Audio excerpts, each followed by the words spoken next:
So hello everyone, আজকে আমরা তিনজন মিলেই চলে গেছিলাম বৈশাখী মেলায়। তোমরা যারা শিলিগুড়িতে থাকো তারা তো জানোই বৈশাখী মেলা অনেক দিন হলো বসেছে, আর আমাদের যাওয়া হয়ে উঠছিল না, তাই আজকে টাইম পার করে চলে এসেছি। টিকিট কেটে ভিতরে ঢুকতে প্রথমে উকি মেরে নিলাম আচারের দোকানে, তারপরে চলে গেছিলাম একটু জুয়েলারি কিনতে কিনতে ফট করে দেখি সামনে অঞ্জলি জুয়েলার্স। মানে ভাবা যায় মেলাতেও এখন সোনার দোকান খুলছে।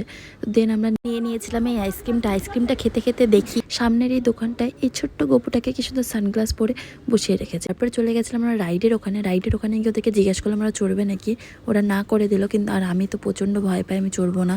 তো তারপরে সাইডে একটু ফটো তুলছিলাম, মাঝে এতে দুজনে ঝগড়া লেগে যায়। তো ওটা দেখে আমি একটু হাসাহাসি করে চলে গেছিলাম আচারের দোকানে। তো আচার টেস্ট করে ভেবেছিলাম একটার থেকে দুটো আচার নেব, কিন্তু এই যে মহান ব্যক্তি এক গাদা লঙ্কার আচার নিয়েছে। তারপরে নিয়েছিলাম একটু পাঁপড়, দেখতে পাচ্ছ আমার হাতে কতগুলো জিনিস। তারপরে চলে এসেছিলাম খেতে। স্পাইরাল পটেটো আর কর্নের একটা আইটেম ছিল, একদম জঘন্য ছিল খেতে। তারপরে কানের কিনে রওনা হলাম বাড়ির জন্য। আজকের মতো এতটুকুই, বাই বাই।